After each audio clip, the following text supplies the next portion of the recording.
No one prepares you for the moment you realize the life you built isn't the life you're meant to live. For me, that moment happened at 30. At 30 years old, I had to start my life over. My car was repossessed, my business was failing, and I was living with my sister. Prior to this, I didn't know that the death of my father was going to mean the death of a life that I once knew. I didn't know that it meant that I was about to pivot as I was ending my 20s and walking into my 30s. I originally moved in with my sister to alleviate some financial stress that picked up while my dad was going through cancer because he lived within a different state. And so I was traveling back and forth for months. And so I thought I was just going to alleviate some stress, save some money, and move into my new apartment. Little did I know that God had different plans for me.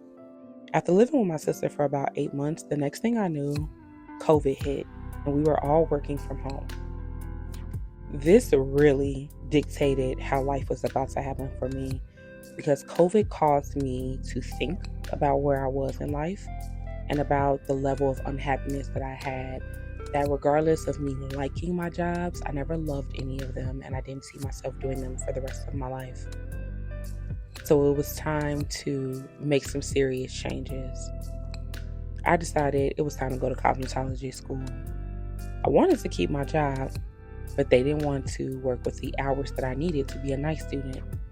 So I quit cold turkey. DoorDash is now going to be my means of financial income, and I was horrible at that. I didn't have the discipline needed to be a DoorDasher or be someone who can really pick and choose your hours. So financially, I was drowning even more. I had 7 credit cards, and every time I was struggling while in school and I didn't have a bill for this, that, or the third, I was swiping a card, adding on to more of debt. I was struggling to pay my car note for the 2 years that I was in cosmetology school, but I made it through. I still had the car. I was in good hands. So at least I thought. Now I'm able to use my sister's car because she works from home, so I can make her car mine. Well, this only lasted for so long until one day after I dropped my nephew off at daycare, the person across in a lane decided they were going to force their way through the intersection. They didn't have the right of way. I did, and they hit me. Taking Uber is now my only option. Through that process, I was really financially getting drained because I was spending between $60 and $70, sometimes $80 a day to get to and from the salon. I handled this as much as I can. I wasn't getting enough clientele. I had one period where I didn't go to the salon for almost 3 months. It was like I went to the salon twice within each of those months.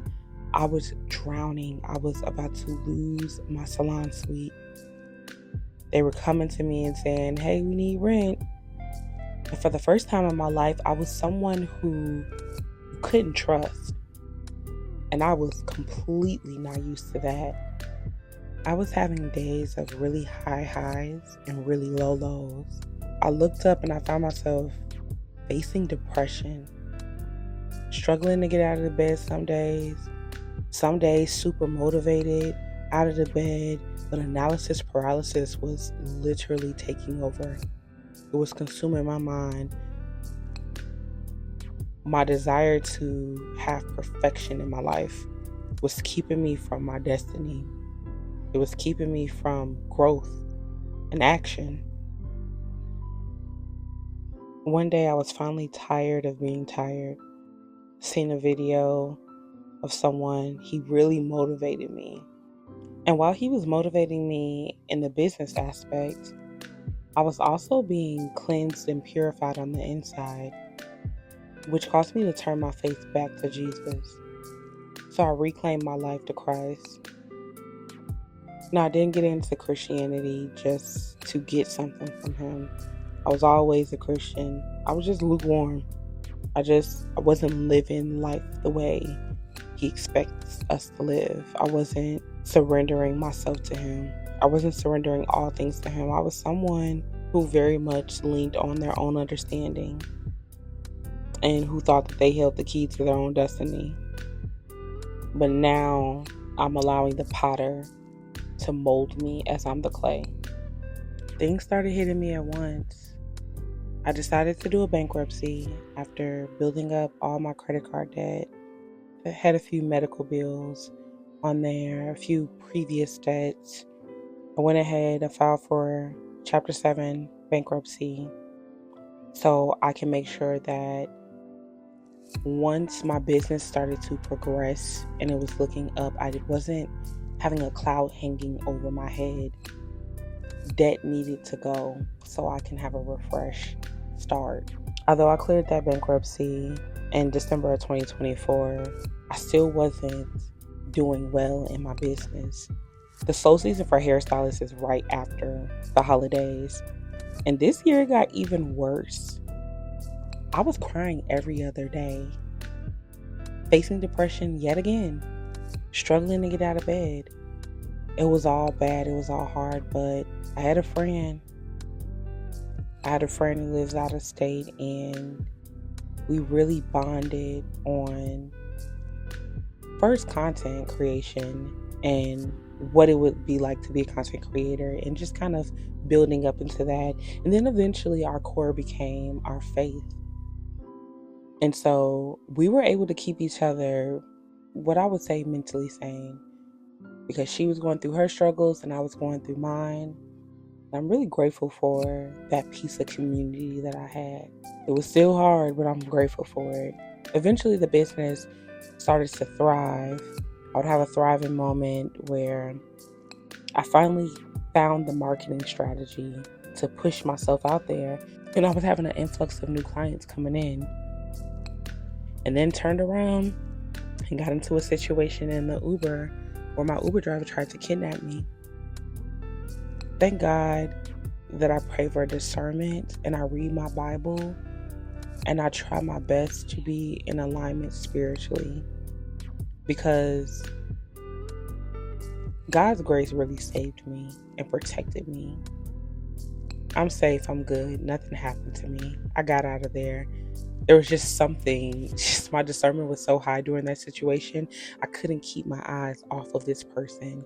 And all these little things that seemed like they were just kind of yellow flags, after so many of them, they turn red, period.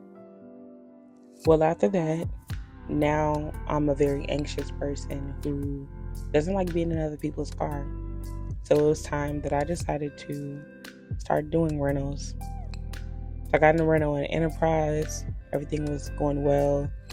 Cost a lot. I'm spending about $1,800 per month in a rental. And I know so many people are going to have questions about that.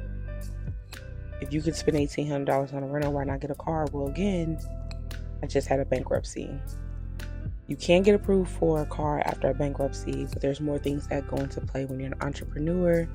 If you're not stewarding your business well, you're not going to get approved. You have to be able to show tax returns and things like that. That's a whole nother story. But I couldn't get a car is the answer. That's a short answer. I could not get a car. I would not get approved. And this is coming from someone who used to be a loan officer, so I know. If my application came across my desk as a loan officer, denied immediately. Then in December 14th of 2025, just hit a year from my bankruptcy. And I get into a car accident in my Uber. I am not paying for their insurance. I did do my job as an adult, trying to do my due diligence to make sure that I had insurance coverage. And the insurance company played me. They did not give me proper coverage. And I'm not going to lie, I never looked at the documents.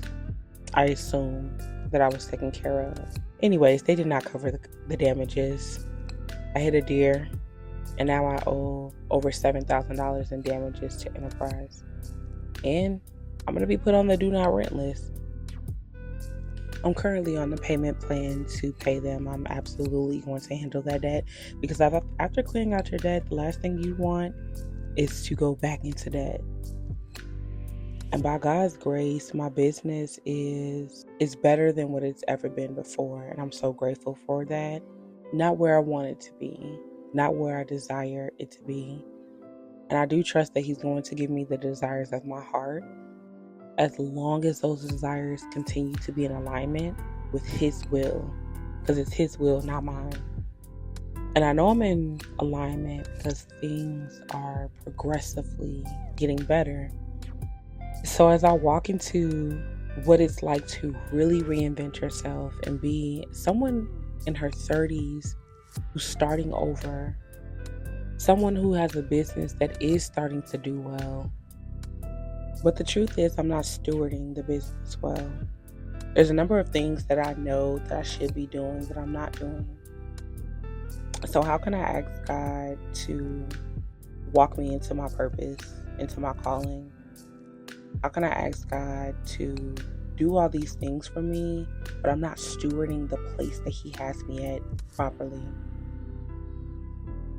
That's when I decided I'm no longer going to shy away from the ugly parts of my journey.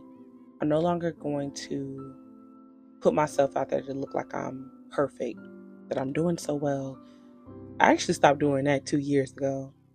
I used to be someone that if someone asks you how you were doing, I'm just going to say I'm good. The truth is I was never good. Now I'm a little bit more vocal. So allow me to reintroduce myself. Hey, I'm Nyjea, and welcome to the reinvention era. I'm in my 30s, living with my sister's family, running my own beauty business, and completely rebuilding my life from the ground up. This is me showing you the real journey, the wins, the struggles, and everything in between. As I work towards independence, financial freedom, and becoming the woman I've always envisioned to be. So if you've ever felt like you're starting over in your 30s, or just need a little inspiration to level up your own life, you're in the right place. Let's do this together in real time. And let me be clear, the reinvention era is not a YouTube series. It's a season in life.